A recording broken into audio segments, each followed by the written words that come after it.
Alright, आज के current affairs 22 जुलाई 2020 के। सबसे पहले कुछ ऑर्गेनाइजेशंस के जैसे क्वेश्चन आते हैं यूपीएससी में। हर साल कम से कम 2 या 3 क्वेश्चन ऐसे होते हैं जो किसी ऑर्गेनाइजेशन के ऊपर आए होते हैं। वैसे ही आज एक ऑर्गेनाइजेशन का नाम जो न्यूज़पेपर में आया हुआ था वो था global fund for AIDS, TB and malaria. तो ये एक ग्लोबल पार्टनरशिप है। एक मिनट, ये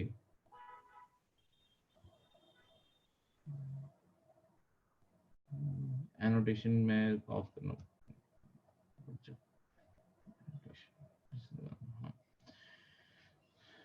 तो ये ग्लोबल पार्टनरशिप है, ठीक है। जो लोग इसके अंदर मतलब गवर्नमेंट्स भी हैं, कोई भी प्राइवेट ऑर्गेनाइजेशन भी हो सकती है, कॉर्पोरेशन भी हो सकती है, कोई भी मतलब प्राइवेट इन्वेस्टर भी हो सकता है। प्राइवेट डोनर, इन्वेस्टर तो नहीं होते ऑब्वियसली, ठीक है। प्राइवेट डोनर भी हो सकता है, सरकार भी हो सकती है। ये सारे मिलके एड्स, टीबी और मलेरिया, ये 3 बीमारियों के लिए पैसे कंट्रीब्यूट करते हैं। तो सरकारें भी कंट्रीब्यूट कर सकती हैं और कोई प्राइवेट इंडिविजुअल भी कंट्रीब्यूट कर सकता है, प्राइवेट ऑर्गेनाइजेशन भी कंट्रीब्यूट कर सकती है। ये मैं क्यों बता रहा हूँ, ये ऐसी स्टेटमेंट्स आती हैं पेपर में। पहली स्टेटमेंट आएगी कि इसमें सिर्फ only government can fund global fund for AIDS, TB and malaria. वो स्टेटमेंट गलत होगी, क्योंकि गवर्नमेंट भी कर सकती हैं और प्राइवेट भी कर सकते हैं, दोनों की पार्टनरशिप में, ठीक है। तो इस चीज को याद रखना। तो ये है कि इसके कुछ पॉइंट्स, हाँ, ये मैंने तो पहला वो बता दिया। हाँ, इसका सबसे पहला जो प्राइवेट फाउंडर थे वो माइक्रोसॉफ्ट के फाउंडर बिल गेट्स थे, जो फर्स्ट प्राइवेट फाउंडेशन और जिन्होंने डोनेशन सबसे पहले प्राइवेट सेक्टर में दी थी इस फंड के लिए। तो ये फंड दुनिया का लार्जेस्ट फाइनेंसर है एड्स, टीबी और मलेरिया की बीमारियों की प्रिवेंशन के लिए, ठीक है। तो ये चीज याद रखना, ऐसी डायरेक्ट ये स्टेटमेंट बनेगी पेपर में। ऐसी स्टेटमेंट्स लाइन टू लाइन भी कई बार चेंज नहीं होती, पर चेंज भी होंगी तो उनका मतलब यही रहना चाहिए। तो हमेशा मतलब से इन्हें समझना कि क्या कहना चाहते हैं।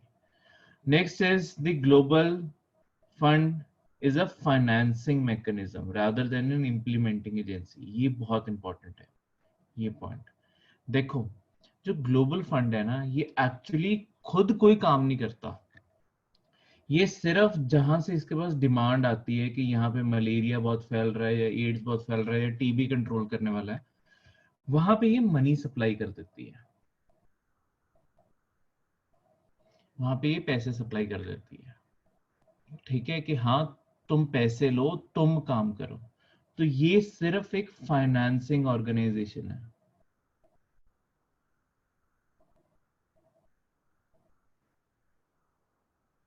इम्प्लीमेंटिंग ऑर्गेनाइजेशन नहीं है। इम्प्लीमेंटिंग, फिर इम्प्लीमेंट कौन करेगा? जो सरकार इनसे पैसे मांग रही है, ठीक है, या जिस सरकार को ये पैसे खुद दे रहे हैं। जैसे इंडिया की सरकार के पास पैसे आते हैं इनसे, तो इंडिया की सरकार अपने हॉस्पिटल्स के थ्रू, अपने सारे हेल्थ वर्कर्स के थ्रू ये पैसे को यूटिलाइज करके ये 3 चीजों पर पैसा लगाएगी। ये सिर्फ सबसे पहले फाइनेंशियल सपोर्ट देगी और उसके बाद वो पैसा कहाँ लग रहा है उसे बस मॉनिटर करेगी, और ये बीच में कोई काम नहीं करती। इम्प्लीमेंटेशन का काम उस सरकार का खुद हो सकता है, उस कंट्री की किसी एनजीओ को दिया जा सकता है, या किसी प्राइवेट सेक्टर को दिया जा सकता है, ठीक है। वो इनके ऊपर है, क्लियर। उसके बाद टीसीएस के लिए जो एक चीज बन सकती है वो है इसका सेक्रेटेरिएट कहाँ पे है? वो जिनीवा, स्विट्जरलैंड में, ठीक है। ऐसे क्वेश्चन पहले पीसीएस में पूछे जा चुके हैं, यूपीएससी नहीं पूछता पर पीसीएस पूछ सकता है। तो जिन्होंने स्टेट सर्विसेज देनी है, पीसीएस, एचएएस, कोई भी तुमने देनी है, तो वहां पे ऐसे क्वेश्चन आ सकते हैं,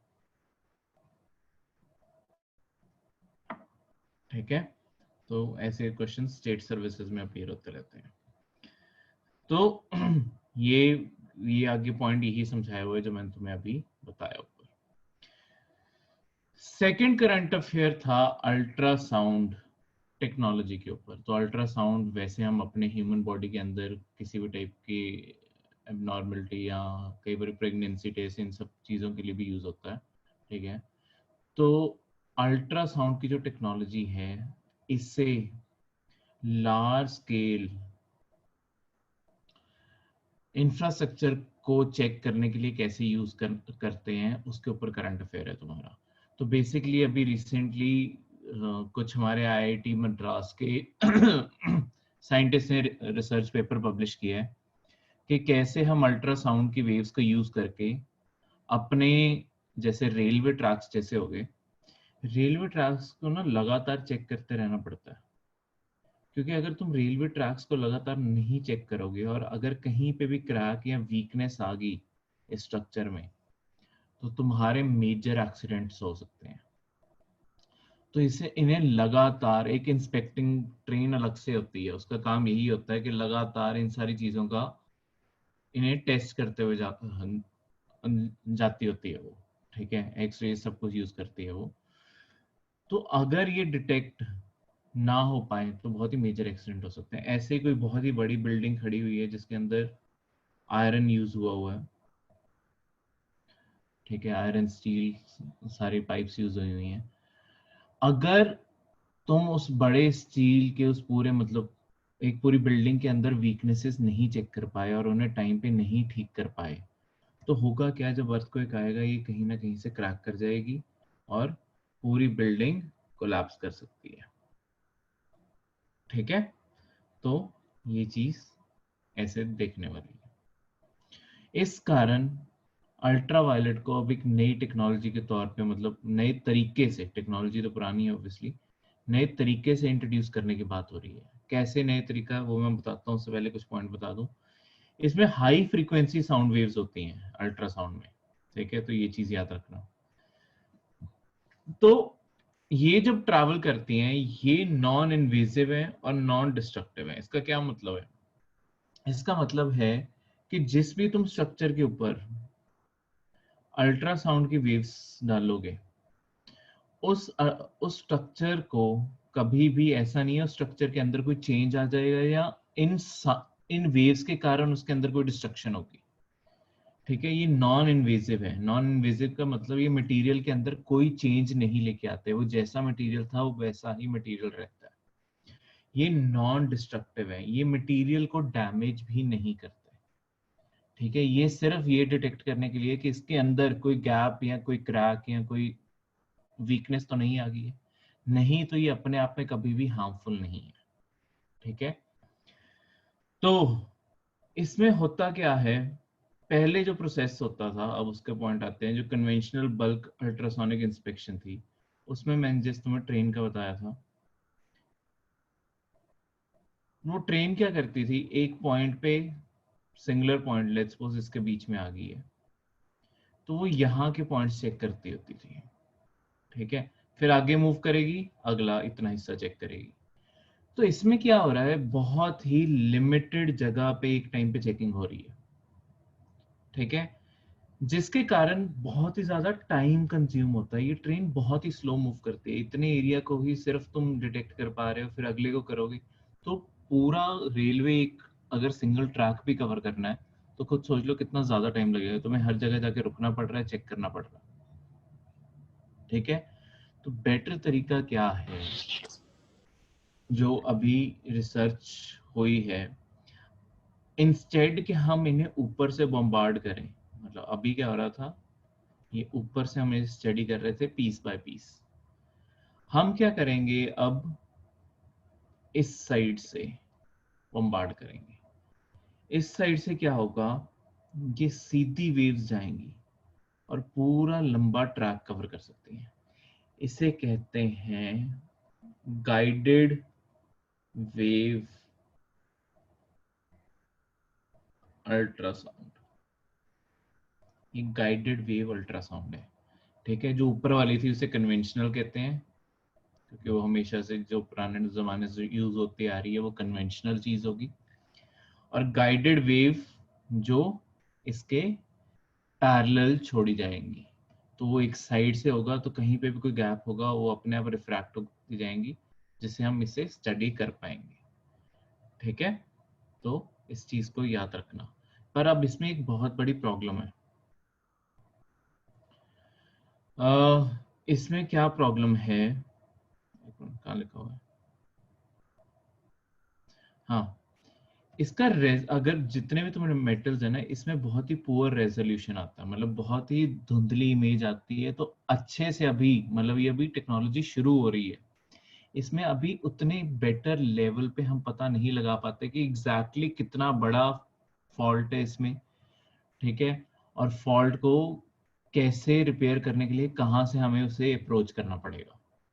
तो रेजोल्यूशंस पुअर है। इसका रीजन है कि इसके अंदर बहुत ज्यादा डिफ्रैक्शन हो जाती है, जो मैंने तुम्हें बताया कि जब ये सीधा जाएगा इस वेव में डालोगे, क्योंकि पाथ बहुत लंबा है, साउंड वेव्स थोड़ी बहुत ही ऊपर नीचे,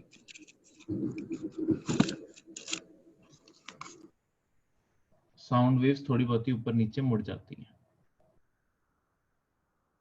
ठीक है, तो इस कारण एक क्लियर इमेज नहीं बन पाती।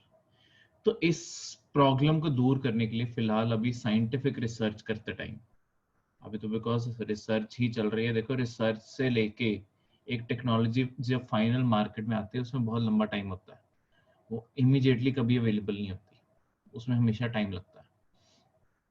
ठीक है, जैसे तुम्हारी वैक्सीन ही लगा लो, अभी तो ट्रायल्स चल रहे हैं, ट्रायल्स के बाद 3 फेज तो ट्रायल्स के हैं, अभी तो फर्स्ट ट्रायल्स चल रहे हैं, तभी कहते हैं 2021 में जाके कहीं वैक्सीन आएगी। तो वैसे ये साइंटिफिक चीज को स्टडी करने के लिए साइंटिस्ट ने मेटा मटेरियल्स यूज किए। अब ये मेटा मटेरियल्स क्या है, ये आर्टिफिशियली क्राफ्टेड मटेरियल्स होते हैं। आर्टिफिशियली क्राफ्टेड मटेरियल्स का मतलब क्या है कि इन्हें खुद साइंटिफिक लैब्स में बिल्ड किया जाता है। ठीक है, इन्हें साइंटिफिक लैब्स में बिल्ड किया जाता है। तो साइंटिफिक लैब्स में इन्हें स्पेशल तरीके से इनके माइक्रोस्ट्रक्चर को भी डिजाइन किया जाता है, ताकि फिर साइंटिस्ट ने क्या किया, इनकी शेप, साइज, इंटरसोनिक इंटरेक्शन, ये सब कुछ कंट्रोल्ड होता है। तुम ऐसा मटेरियल तैयार करते हो जैसा तुम्हें प्रेफर्ड मटेरियल चाहिए। पर ये याद रखना, ये आर्टिफिशियली बनाया जाता है, ये कभी भी नेचर में नहीं पाया जाएगा। नेचर कभी भी अपने आप में परफेक्ट नहीं होती, ये सिर्फ लैब कंडीशंस होती हैं जहां पे कोई ऐसा मटेरियल बनाया जा सके जो बिल्कुल ही परफेक्ट, नियर परफेक्ट मटेरियल हो। ठीक है, और ये ज्यादा टाइम तक मटेरियल सस्टेन नहीं कर पाता, या अगर बनते हैं तो ये बहुत ही कॉस्टली होते हैं, तो हम अभी कमर्शियल पर्पस के लिए इन्हें यूज नहीं कर सकते। ऐसा नहीं है कि तुम ये मेटा मटेरियल से कल रेलवे ट्रैक्स बनाने लग जाओगे, नहीं, क्योंकि ये बहुत ही महंगे हैं। ठीक है, एक कॉस्ट इनका बहुत बड़ा फैक्टर रहता है, तो उतने में तुम पूरी रेल की लाइन बिछा दोगे जितने में ये सिर्फ सैंपल का टुकड़ा तैयार कर रहे हैं इसका। तो इस मटेरियल को, मेटा मटेरियल को यूज करके इन्होंने अपनी ये गाइडेड अल्ट्रासोनिक वेव्स का टेस्ट किया। ठीक है, क्योंकि इसमें डिफ्रैक्शन नहीं होती, तो वेव्स प्रॉपरली ट्रैवल कर सकती हैं। और उसमें एक्चुअली इन्होंने जानबूझ के खुद फॉल्ट्स क्योंकि क्रिएट किए थे, तो फॉल्ट्स एक्चुअली बिल्कुल सही जगह पे मैपिंग के साथ क्रिएट हुए। तो इस कारण मेटा मटेरियल्स में ये प्रोजेक्ट सक्सेसफुल रहा है। ठीक है, तो अब लॉन्ग टर्म में ये देखना होगा कि हम अल्ट्रासाउंड को कैसे नॉर्मल डिफेक्ट्स को लार्ज स्केल पे यूज कर सकते हैं, मतलब अभी भी यूज करते हैं। ठीक है, ऐसा नहीं है कि अल्ट्रासाउंड अभी बिल्डिंग्स में नहीं यूज होती, बिल्डिंग में जहां पे भी तुमने बिना बिल्डिंग तोड़े, तुमने अगर पता लगाना है कि अंदर मेटल कितना स्ट्रांग है, जैसे पुराने जितने स्ट्रक्चर होते हैं हमारे, ठीक है, जो बहुत ही सालों से बने हुए हैं, उनकी जब मजबूती देखनी होती है ना, उसके ऊपर अल्ट्रासोनिक टेस्ट होता है। अगर एक कोई तुम्हारा iron and steel bridge, water pipelines को भी ऐसे ही चेक करते हैं ना अंडरग्राउंड। हाँ जी बिल्कुल, वाटर पाइपलाइंस को भी ऐसे चेक किया जाता है कि वो रस्ट तो नहीं खा चुकी, खराब तो नहीं होगी हैं। इन सारी चीज़ों को, जैसे एक कोई मैं ब्रिज बताता हूँ कि जैसे जो तुम्हारे आयरन के ब्रिज बने होते हैं, अब इस क्या ये जिस लेवल पे बना था क्या आज भी ये उतना भार सहन कर सकता है, क्या इसमें कहीं कोई वीकनेस तो नहीं आ गई। तो इसमें पॉइंट टू पॉइंट देखा जाता है कि कहीं पे कोई वीकनेस तो नहीं आ गई। पर यही है, ये प्रोसेस बहुत ज्यादा टाइम कंज्यूमिंग है। अगर ये गाइडेड वेव टेस्टिंग टेक्नोलॉजी आ जाए तो वो एक ही लेंथ में एक पूरा बीम टेस्ट कर पाएगी। ठीक है, तो काम बहुत जल्दी हो जाया करेगा और सस्ता भी पड़ेगा, बिकॉज जितने आवर्स तुम कंज्यूम करोगे उतना चीजें कॉस्टली भी पड़ती होती हैं। ठीक है, क्लियर है। तो इसमें एडवांटेज अल्ट्रासाउंड में बेसिकली क्यों आती है, अल्ट्रासाउंड बेसिकली साउंड वेव्स हैं एक तरह की जो यूनिफॉर्म स्पीड पे ट्रैवल करती हैं। थोड़ा सा अल्ट्रासाउंड के इस पॉइंट को जानना जरूरी है, कहीं पे लिखना पड़ जाए। ठीक है, या स्टेटमेंट बेस्ड क्वेश्चंस ऐसी ही चीजों से बनते हैं। यूनिफॉर्म स्पीड पे ट्रैवल करती हैं जब किसी भी ऑब्जेक्ट में डिफेक्ट ना हो। अगर वो डिफेक्ट फ्री है तो सारी स्पीड बिल्कुल बराबर रिफ्रैक्ट होके वापस आ जाएंगी। पर जहां पे कोई डिफेक्ट होगा वहां पे डिफ्लेक्ट होके इनका रास्ता बदल जाएगा। तो हमें पता चल जाएगा कि अच्छा इतने एरिया में लेट्स सपोज ये एक बीम था, यहाँ पे कोई डिफेक्ट था। ठीक है, ये सारी बीम्स दूसरी साइड पे सही रिकॉर्ड हो रही होंगी, ये यहाँ से ऐसे मुड़ के यहाँ से टकरा रहा होगा। ठीक है, मतलब इसके यहाँ पॉइंट तो ऐसे। ठीक है, बाकी फिर से सीधी जा रही होंगी। तो हमें पता चल जाएगा यहाँ कहीं कोई डिफेक्ट है, तो हमने सिर्फ इतना ही हिस्से को देखना होगा फिर। ठीक है, जो कंसिडरेशन में आएगा, हमें बाकी एरिया देखने की जरूरत नहीं पड़ेगी। क्लियर है।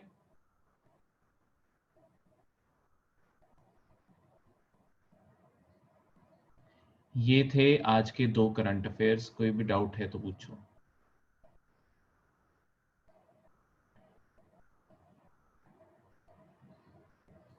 सर हाँ जी, जो पहले आपने फंडिंग वाला बताया कौन सा वाला सर, सर? WHO कोरोना के लिए भी क्या क्या सर? सर आपकी आवाज कट गई।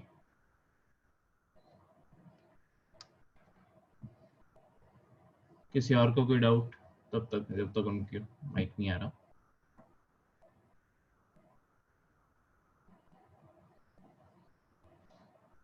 नहीं तो राजेश जी आपकी आवाज नहीं आई। ठीक है। सर मैंने बोला कि जो अभी फंडिंग का आपने पहले बताया ना, हाँ जी, तो मतलब WHO कोरोना के लिए भी कोई फंडिंग कर रहा है? हाँ जी, हाँ जी, बिल्कुल।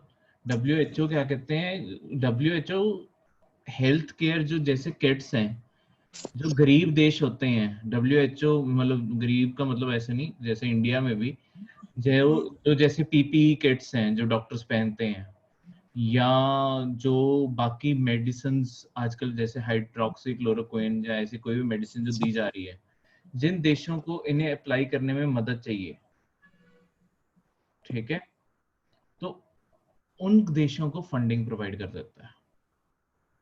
ठीक है, WHO के अपने वर्कर्स भी ग्राउंड पे काम करते होते हैं। इस कारण WHO का ज्यादा ब्रॉड, वो सिर्फ फाइनेंसिंग में नहीं, वो इम्प्लीमेंटेशन में भी है। ये जो फंड्स हैं ये सिर्फ फाइनेंसिंग में है, ये इम्प्लीमेंट नहीं करते, ये ग्राउंड पे वैसे काम नहीं करते। WHO ग्राउंड पे भी काम करता है, वो लगातार हेल्थ वर्कर्स के साथ इन्वॉल्व रहता है। Excuse me sir. हाँ जी, सर ये WHO अपने फंड्स का मतलब डिपॉजिट कराता है, लाइक वर्ल्ड बैंक में डिपॉजिट होते हैं इसके फंड्स? नहीं नहीं, उसके अपने खुद के क्या कहते हैं, सबके अपने अपने खुद के रिजर्व्स होते हैं। होता क्या है, मतलब अल्टीमेटली पैसे कहाँ रखे जाते हैं, पैसे इनके अपने पूरी दुनिया भर में अकाउंट्स होते हैं जो एक तरह से आम जैसे बैंक अकाउंट्स हैं वैसे ही ऑपरेट करते हैं। वर्ल्ड बैंक का इससे कुछ लेना देना नहीं है। तो वर्ल्ड इसको बैंक, तो इसको इंटरेस्ट मिलता है अपने, मतलब जो भी डिपॉजिट इतने हाँ जी, हाँ लाख? जी, बिल्कुल बिल्कुल, क्योंकि आम बैंक्स में ही इनका पैसा होता है। ज्यादातर अमेरिकन बैंक्स हैं, उनके फेडरल बैंक्स हैं। ठीक है, पर बाकी दुनिया में भी जैसे अगर इंडिया में ऑपरेट करना है तो इंडिया में बैंक अकाउंट्स ऑब्वियसली चाहिए, तो वो इंडिया में भी कोई ना कोई अकाउंट मेंटेन करके रखेंगे। तो अकाउंट में जैसे पैसा पड़ा होता है उसके अकॉर्डिंग जो भी इंटरेस्ट रेट होता है वो नहीं मिलता, मतलब सेविंग नहीं होता, इनके ऑब्वियसली करंट अकाउंट्स होते हैं, तो करंट अकाउंट्स पे कई बैंक्स देते हैं, कईयों पे नहीं देते, तो वो हमेशा डिपेंड करता है उसी चीज पे। ठीक है, मतलब अगर करंट अकाउंट देता है कोई तो वैसे तो इंटरेस्ट रेट मिलेगा इन्हें। ठीक है, तो वो ऑर्गेनाइजेशन का पैसा होता है। ऑर्गेनाइजेशन को जब भी किसी ने डोनेट करना होता है, ऑर्गेनाइजेशन अपना बैंक डिटेल्स शेयर कर देती है उस रीजन के। WHO के टोटल 6 रीजन है पूरी दुनिया में बटे हुए। जो हमारा साउथ एशियन रीजन है, उसका हेडक्वार्टर न्यू दिल्ली में है, इंडिया में है, WHO में। तो WHO का इस एरिया का अगर कोई बैंक होगा वो इंडिया में होगा। ठीक है, तो WHO भी फंडिंग प्रोवाइड करता है। WHO पर इम्प्लीमेंटिंग अथॉरिटी भी है, उसके अगर पॉइंट्स आते हैं उसमें वो दोनों रोल्स निभाता है। अगर इसका पॉइंट आता है तो ये सिर्फ फाइनेंसिंग बॉडी है, ये इम्प्लीमेंट नहीं करती। ये क्यों इम्पोर्टेंट है? हर साल WHO जैसी बॉडीज तो चलो सबको नोन होती हैं, हर साल तुम्हारी यूपीएससी में एक आधी ऑर्गेनाइजेशन तो ऐसी आएगी जिसके बारे में लोगों ने बहुत ही कम सुना होता है। ठीक है, ये सारे जो जैसे बैंक पीओ के कैंडिडेट्स होते हैं उन सबको बाहर निकालने के लिए ऐसे क्वेश्चन होते हैं, उनका तभी पेपर नहीं क्लियर हो सकता होता। वो ऐसे क्वेश्चन इसीलिए डाले जाते हैं कि जो यूपीएससी की तैयारी कर रहा है उसी का ही पेपर निकले। ठीक है, तो इस कारण ऐसे क्वेश्चंस स्पेसिफिकली डाले जाते हैं। ठीक है, पर हमने इन्हें याद रखना है, क्लियर, मेमोराइज रखना है। ठीक है, तो ये थे आज के करंट अफेयर्स।